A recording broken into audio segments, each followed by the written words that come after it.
Hello, welcome to Jason the Old Millennial. My name is Jason, speaking to you here again in my basement in the great state of Kansas, and continuing the video I did yesterday where I was ranking all of Stanley Kubrick's films, all 13. Yesterday I did, in part 1, I did number 13 through number 7, so I wanted to finish that list and do number 6 to number 1, so we finished out the top 13. Yeah, so let's get that to here on Jason the Old Millennial.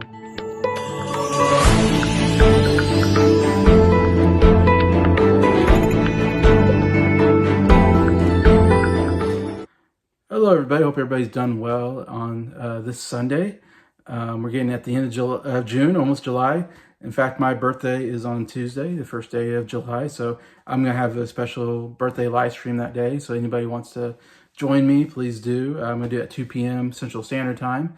I always have a good time, just talk about whatever anyways, but yeah, so in this video, we're still talking about Stanley Kubrick, and I did quite a bit of intro on him already, so we can get to my top 6 favorite films, and 6 down is definitely where it's starting to get to films where I kind of enjoy. I have to admit 13 to 7 are movies I didn't like, and some of them I really did not like. He made some really bad movies, I think. Bad movies that people love, though. A lot of people like the movies. I'm just not into those style movies, but we're going to get more positive here from 6 onward. So, starting with number 6 on my list, we have A Clockwork Orange.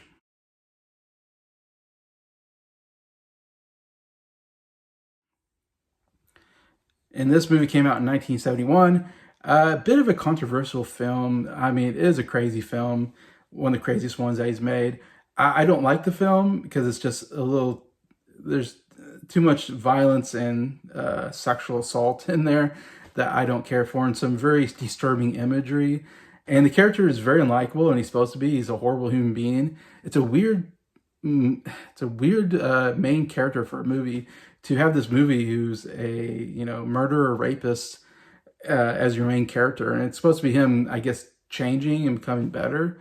But it's like, did he change? Is he better at the end? I don't know. And does that matter? He did enough bad stuff. He should be in jail for the rest of his life.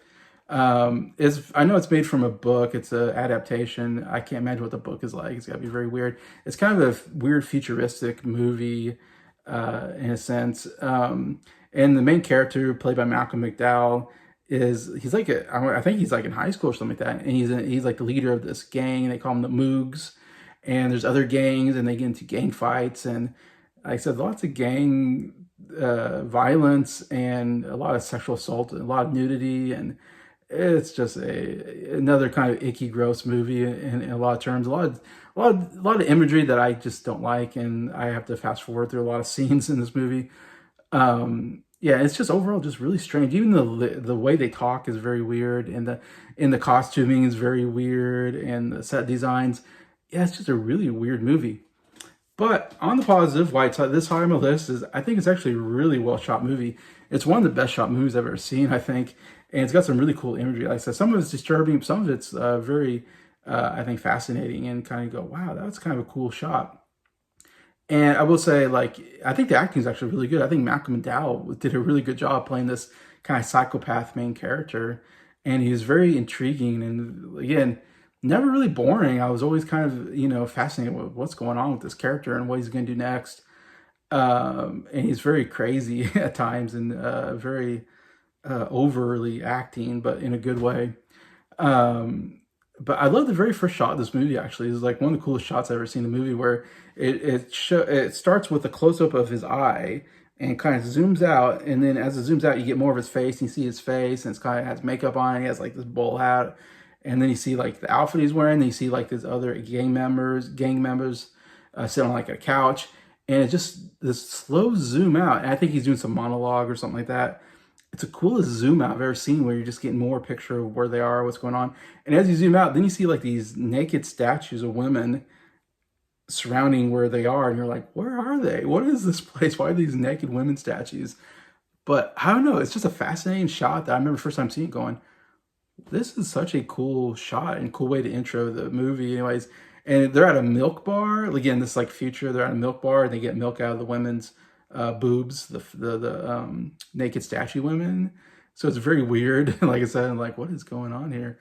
But yeah, it is such a fascinating imagery. Anyways, and there's stuff like that throughout. There's that famous scene where they have his eyes like forced open, and he has to watch like this disturbing stuff, and that's how they're trying to. He goes to jail, and they try to rehabilitate himself through like this very unorthodox way, and then they let him go free, and he's supposed to be like, they got they've had this, very unethical, to be honest, way of like trying to stop him from being violent and all this stuff like that. And so they think they cured him of this violent nature and stuff like that. Anyways, yeah, it's not a good movie in the sense that it's just very what's the words? Um, just disturbing kind of movie with disturbing stuff that's happening, violence and all that. And not a movie I'd ever watch again, but it was an interesting first time watch. And again, I think it's really well directed and well acted and all that. It's just a really weird subject matter. But anyways, I have Clockwork Orange here at number 6 on my list. Number 5, I got Full Metal Jacket. And this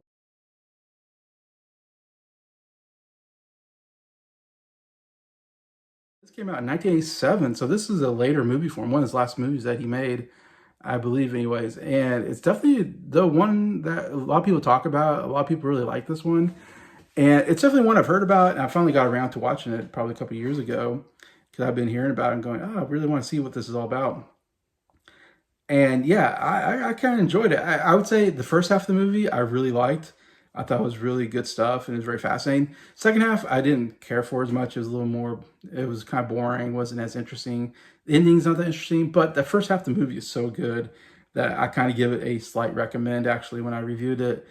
Finally, yeah, and the whole first part is just, it's Vietnam, it's about going to Vietnam War, but the first half is just going through boot camp. It's these new recruits going through boot camp, and R. Lee Ermey is the MVP of this movie. He is the drill sergeant, and he was a drill sergeant in real life, and he's from the state of Kansas, so he's a Kansan who's a real drill sergeant, so he is very authentic.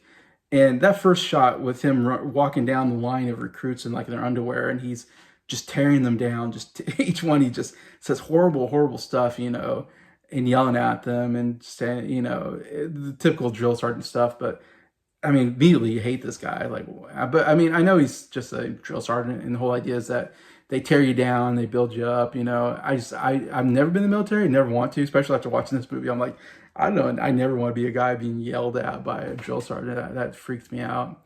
If it was me, I would not do well under those circumstances. But man, it's fascinating to see the kind of words he says to these guys, uh, and very verbally abusive and at times physically abusive, which I heard you can't be physically abusive. So it's probably not super accurate, but it's pretty accurate because, like I said, R. Lee Ermey used to be a drill sergeant, so he really was authentic in the role. And I can't believe he didn't get nominated for Best Supporting Actor. Totally should have got nominated. It's such a, to me, the best role in the movie, the best performance. It's so iconic to him. I feel like R. Lee Ermey has a career playing this type of character because of this movie. But yeah, and you got Vincent D'Onofrio in here, and he's getting bullied because he's not a very good soldier, and he gets kind of bullied by R. Lee Ermey and the other people, and then he goes crazy anyways, and you see what happens there. And I almost don't feel bad for, for what happens, 'cause I'm like, yeah, you guys pushed him too far, and then he does something drastic. Anyways, first half, that could have been the whole movie to me. It was so interesting. Second half, they're actually in the Vietnam and they're in war. And most of the second half, they're pinned down by a sniper. And so they're trying to figure out how to get out of the situation because the sniper has them pinned down. And that's the whole second half. It's not nearly as interesting, but still, there's a lot of stuff there that I think is really pretty good anyways. And very interesting look at, what it's like being in the Army. I've never been, so I don't know how accurate it is, but I have to wonder. And how terrible it was being in Vietnam, of course, was terrible. So, but yeah, so Full Metal Jacket made to my top 5 here, number 5. Number 4, I've got Spartacus.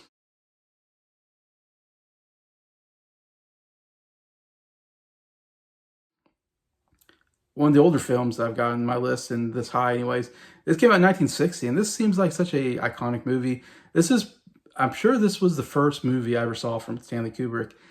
And in fact, I keep forgetting that Stanley Kubrick did this film because this film is much different than any of his other films. Like I said, a lot of his films are very strange, very controversial, very weird stuff happens, very unusual stories. Spartacus definitely like it's just a very epic, story of underdog. Gladiator. It's a gladiator story of this guy Spartacus, played by Kirk Douglas, who starts a revolt against the Romans, or whatever. He's a slave gladiator, has to fight in these gladiator pits, and so he gets all the other gladiators kind of to revolt back anyway. So it's a just a really good epic, kind of reminds me of like Ben-Hur, those kind of epic stories, and Gladiator, so those kind of stories that I really like anyway. It's been a while since I've seen it, but overall it's just a solid story. Kirk Douglas is great. Um, yeah, I always liked this when I was a kid. This, like I said, the first movie I saw probably as a kid was this one, and you got that great "I'm Spartacus." "I'm Spartacus," that's such a great scene. It's kind of a sad ending. I don't really like the ending as much, and there's some great actors, like really great cast overall, and done very well. Like I said, it's the most un-Stanley Kubrick type movie compared to all his other ones. It feels like such a normal, straightforward movie compared to what he normally does. But very solid effort there. It's a really solid, movie for him to do more of a mainstream.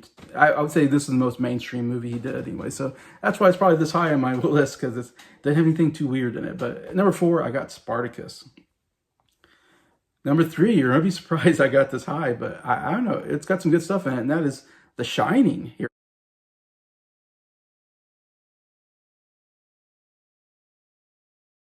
number 3, which came out in 1980. This is the only horror movie that he made. To me, it's one of the most iconic horror movies ever made, though. And I have seen it, and though I'm not like, there's some stuff in there I really don't like. It's definitely very weird. There's some weird stuff going on. It's violent at times, though there's not like a big body count of violence. Um, but I think it's shot really cool, and I really love Jack Nicholson's performance as the main character. I think it's a great performance of him slightly going crazy until the end. He's full on crazy, a crazy murder psycho. I think it's done very, very well. And some very, again, it's a horror movie, so it's got to be, disturbing kind of stuff here and there, like the spelling murder backwards and red rum, but some great imagery. I love like the scene where Danny, I think it is, the boy, he's on like this tricycle thing, and he's riding through the halls, and we see the point of view of him going down these long hallways. And of course, the movie, they're in this hotel. It's only like 3 people in this hotel, so it definitely feels really big for just 3 people. So it feels very empty and very, haunting in that way. And so I love when he's going down, and then we run into the twin girls, and I think they were murdered in the past. We see like they were maybe, "Come play with us, Danny." Like, oh, that's so good. It's such an iconic scene. And then of course the elevator opening up and the pool of blood like splashing out. Yeah, it's some great scenes of imagery, And again, and it's so many, like I said, big moments that we all know about. Even if you haven't seen the movie, you've seen these moments. Of course, Jack Nicholson goes, all play and all work and no play. He makes Jack a dull boy. You get that part. And then he gets an axe and tries to kill his wife, and she gets in the bathroom, locks the bathroom door, and he breaks. He puts a hole in the door and puts his face in. "Here's Johnny." Like, yeah, it was just so many great moments, and very like thrilling, scary kind of moments where you're like really scared for the wife and the son that he kind of turns against. And that to me is the best part of the movie, when he goes full on crazy. "Give me the back, Wendy. Give me the back." It's just such a great, creepy performance from Jack Nicholson, going to full villain mode. And yeah, even though I'm not a horror fan, I don't know. There's great performances here. It's a very thrilling style movie, I think. A lot of just so many great moments that stay with you. I think that's why I have it this high. Is I do enjoy actually a lot of the moments in the movie and what happens in there. I think some interesting storytelling. So of course a famous Stephen King book, one of his most famous ones. And I haven't read the book, so I don't know how accurate it is, but would be interested in maybe reading the book and see how it's like in the book. But yeah, lots really good storytelling, I think, and some interesting things, and it has a happy ending to it, which I like. So you don't always get those in horror movies, but it actually does have a pretty good ending. In fact, the very last shot is so haunting and so mind-boggling that I love it. I love when you get that last shot of the film and you're like, "What does this mean?" I don't know what it means, but I'm like, that is such a interesting reveal or whatever, where you're like, what? And the whole thing is like these ghosts are like haunting this hotel, and yeah, so I don't know. I still I don't love this movie. It's not one I watch very much, but it's got enough good stuff in here. I had to put it high on my list, so I put number three, The Shining. So it leaves me two more movies. So number two, I've got Passive Glory.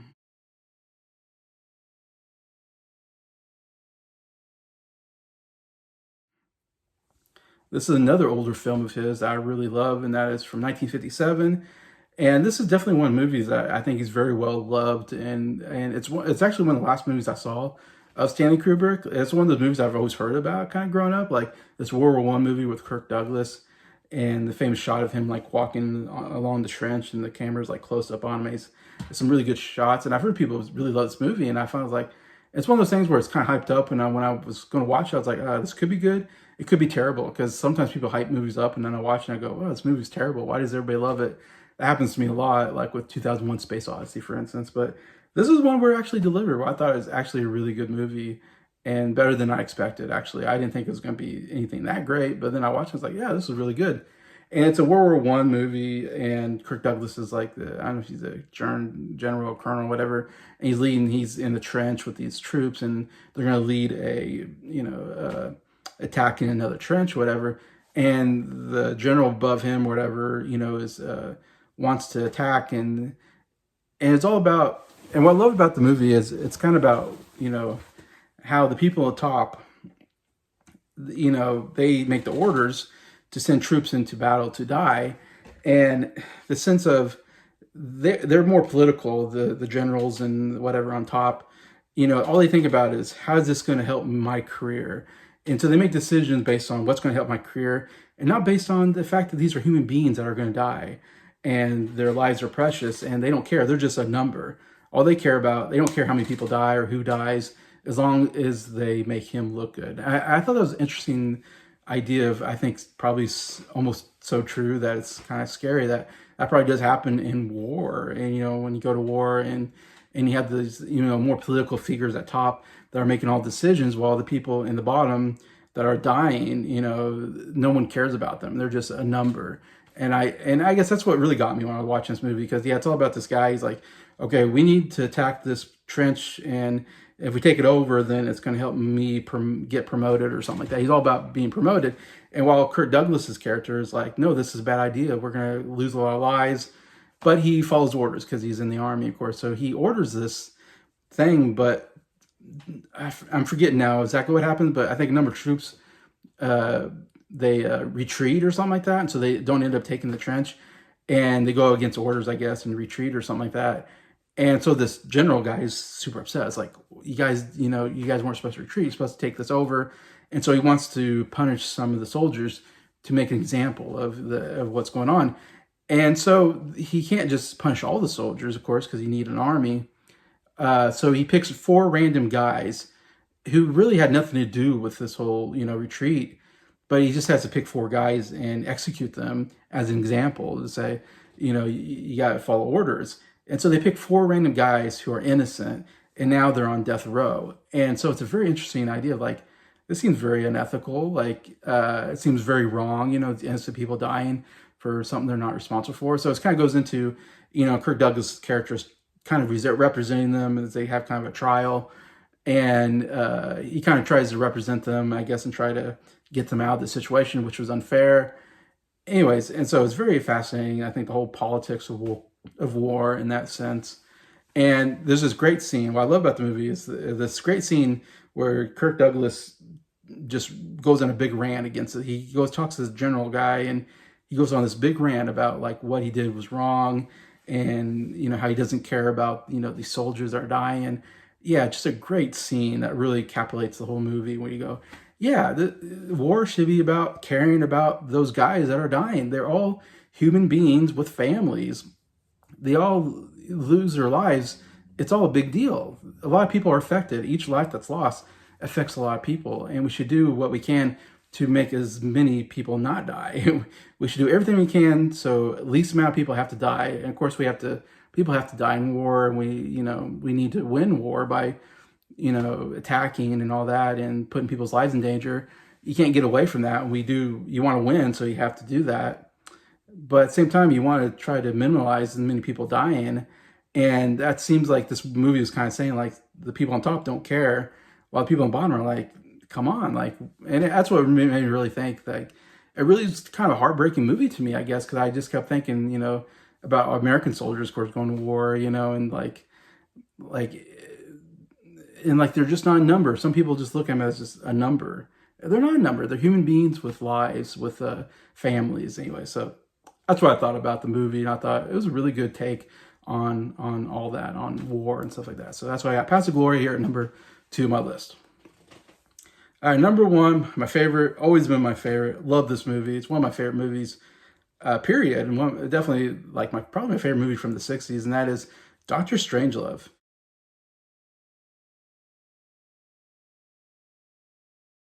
From 1964, or the full title, Dr. Strangelove, or How I Stopped Worrying and Learned to Love the Bomb. It's one of the craziest big titles ever.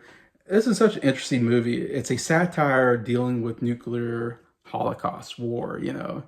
It's made during the Cold War, so we were really scared about Russia dropping nukes on us, and we had nukes. So what if they drop nukes and we drop nukes, and everybody just gets nuked, and then we have this post-apocalyptic world of nuclear warfare? That was the danger, scary, what we're all scared of at that time. And somehow they made it a comedy. It's like, how do you make that a comedy? And they did it, and it totally works. This satirical comedy about Cold War, about the fear of nuclear weapons, which is a legit fear that we have. And yet it's one of the funniest movies I've ever seen, and I've seen it many times. I still laugh my head off when I watch it. Some great comedic performances here. It's crazy because it's based off a book called, I think, Failsafe or something like that. They made another movie called Failsafe, anyways. But it's based on a serious book about nuclear warfare, and like, what if someone accidentally drops a nuclear bomb and sets off this chain reaction? And so this movie kind of deals with that. And what if a general or whatever goes crazy and pushes the button to drop a nuclear bomb on Russia, and then that makes Russia nuke us, and then that's what happened. Anyways, so it's kind of an interesting idea of like, what if somebody in the chain of command, goes against the rules and then puts in an order to drop the bomb, and that's what happens here. And so we see it from that point of view. We see it from the president in the war room, which doesn't exist, but him and his advisors deciding, what do we do now? How do we stop these planes? How do we call these planes? And we see the planes themselves, that they're going to their destination to bomb this place. So really cool seeing these different, people in these different situations, and how they all, work together, and how we're going to stop this. And of course, the MVP is Peter Sellers. And I'm not a big Peter Sellers fan. Actually, I don't think he's that funny most of the time, but he is absolutely hilarious in this movie. It's one of the greatest comedic performances of all time, in my opinion. And what's so great is he plays 3 different characters. He plays the President of the United States, Murphy or something like that. He plays this British soldier, and then he plays Dr. Strangelove, who's a former Nazi German scientist who is in a wheelchair. And anyway, so he plays these 3 different characters, immensely different. I mean, you got a British character, which Peter Sellers is British, so it's a good British accent, of course. And then he's got this American accent he does, and he's very more toned down as the president. And then you got this crazy character with a crazy German accent, Dr. Strangelove, and it's definitely the most funniest performance. And he doesn't come till like halfway or so more to the end of the movie, and he's got this crazy accent. It's hilarious. And then he can't stop his arm from giving like this Nazi salute, and he has to put his arm down because it keeps giving the Nazi salute. Like, he has no control over his right arm, which is a very funny idea. And yeah, it's just an outrageous character. It's hilarious. But yeah, he's great in all 3 characters. And I don't know, and I should say George C. Scott's hilarious too, as like a general that's advising him. He's got some great comedic moments. And of course, one of the greatest lines of all time, "You can't fight in here. This is the war room."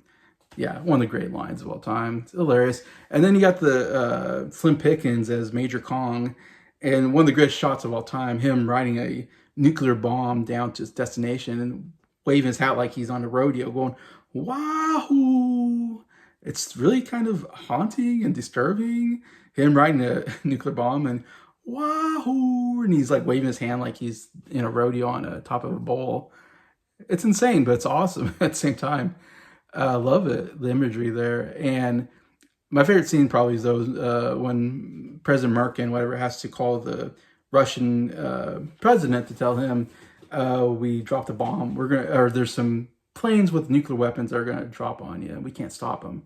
And just the way he has to approach that, and like, yes, we did a silly thing. A general did a silly thing, and we dropped a bomb. The bomb, Dmitri. Now let me finish. And I love it because you only hear his side of the conversation. He's on the phone, and you're just imagining what's going on the other side. But the way he's performing just that one side, it is some of the funniest stuff ever, in my opinion. I just laugh every time he's like, I'm sorry. I'm just as sorry as you are, Dmitri.